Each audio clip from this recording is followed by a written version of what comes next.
Hello दोस्तों, माइस्ट्री notes में आपका स्वागत है।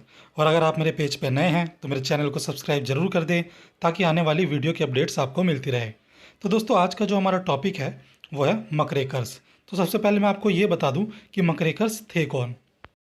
तो दोस्तों, मकरेकर्स जो थे वो पत्रकार थे जिन्होंने अमेरिका में राजनीतिक जो बुराइयां थी, जो भ्रष्टाचार था, जो कुप्रशासन था और समाज में जो भ्रष्टाचार कुप्रशासन था, उन सबको इन्होंने उजागर किया और अपने लेखों में उनको प्रकाशित करना चालू कर दिया।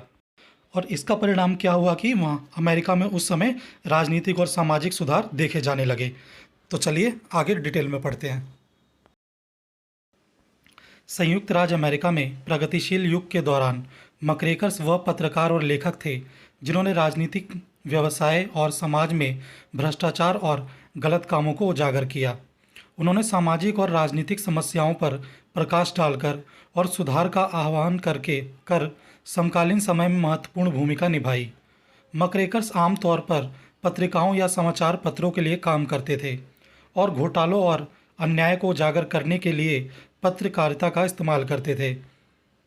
उन्होंने ऐसे लेख और किताबें लिखी जिनसे राजनीतिक भ्रष्टाचार, बाल श्रम, काम करने की खराब स्थिति और असुरक्षित भोजन और ड्रग्स जैसे मुद्दों पर ध्यान गया।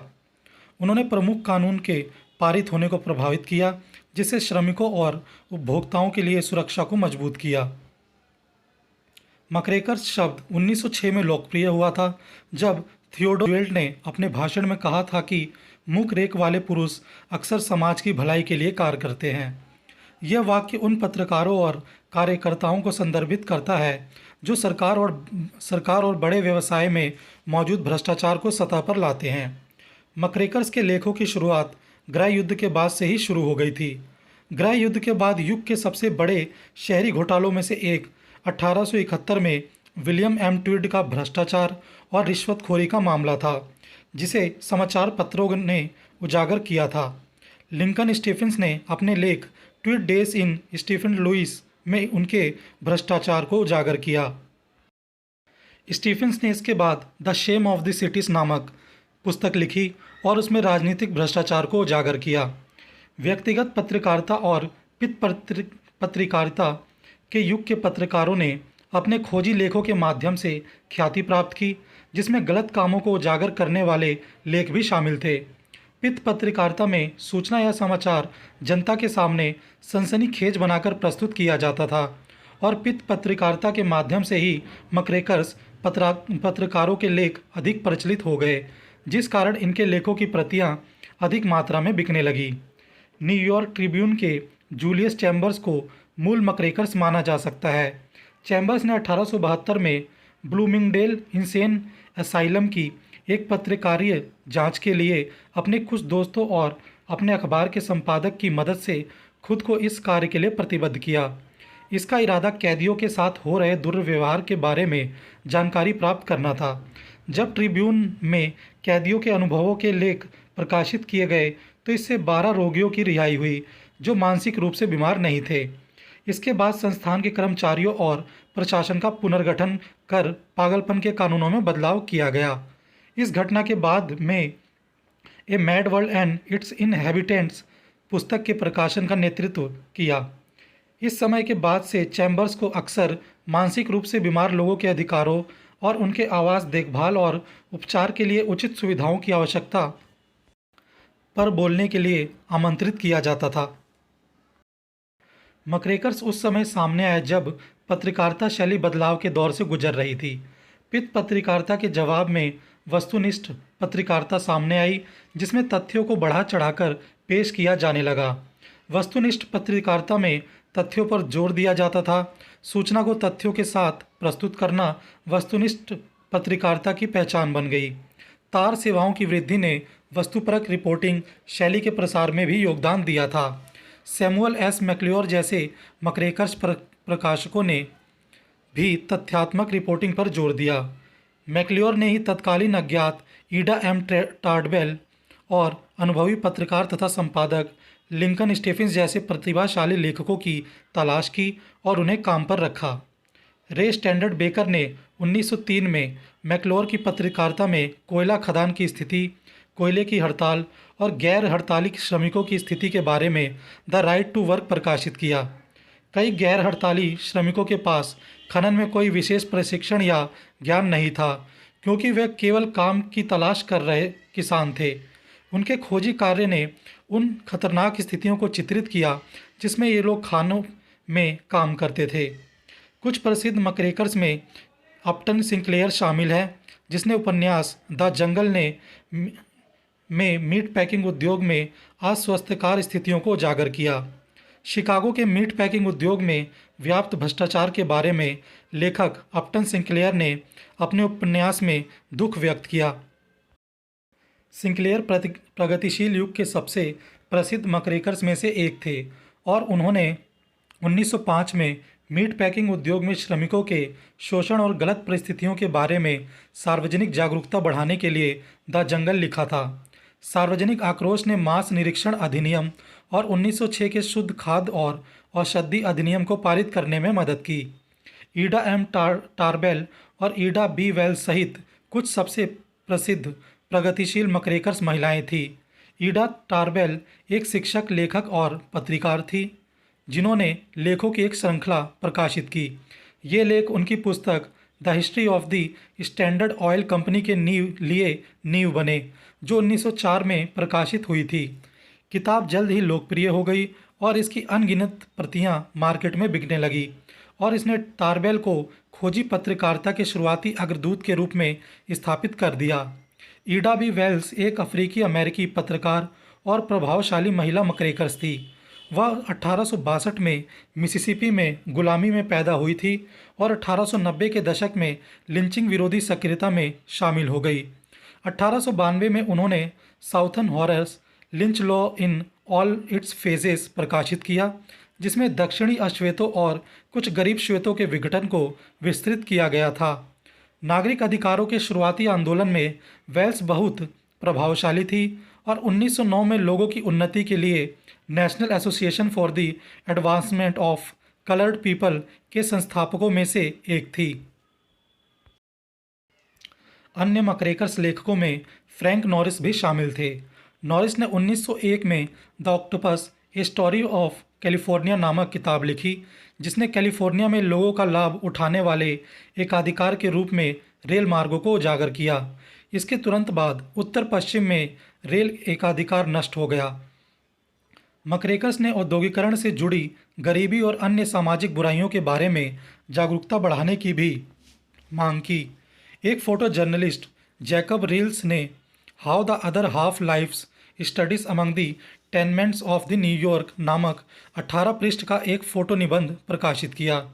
इनकी तस्वीरों ने न्यूयॉर्क शहर में अप्रवासियों की कठोर जीवन स्थितियों का दस्तावेजीकरण किया और 1901 के न्यूयॉर्क टेनमेंट हाउस एक्ट जैसे सुधारों को प्रेरित किया, जिसके लिए टेनमेंट हाउसिंग को साफ सुथरा, सुरक्षित और अधिक विशाल बनाने की आवश्यकता पर जोर दिया गया। उनके काम ने शुद्ध खाद्य और औषधि अधिनियम, संघीय व्यापार आयोग की स्थापना और बाल श्रम कानूनों के पारित होने सहित प्रगतिशील सुधारों की लहर को प्रेरित करने में मदद की। फरवरी 1906 में कॉस्मोपॉलिटन पत्रिका में लेखों की एक श्रृंखला के रूप में प्रकाशित डेविड ग्राहम फिलिप्स द्वारा the treason of the senate में अमेरिकी सीनेट में व्याप्त भ्रष्टाचार का वर्णन किया। 17वें संशोधन के निर्माण में यह कार्य एक महत्वपूर्ण पत्थर था, जिसने वोट के माध्यम से सीनेटरों के चुनाव की स्थापना की।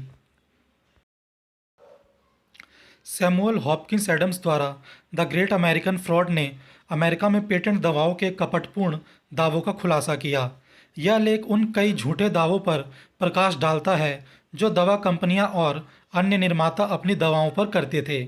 अपने लेख में पेरूना के उदाहरण का उपयोग करते हुए एडम्स ने वर्णन किया कि कैसे यह टॉनिक, जो 7 मिश्रित दवाओं और शराब से बना था, में कोई महान गुण नहीं था।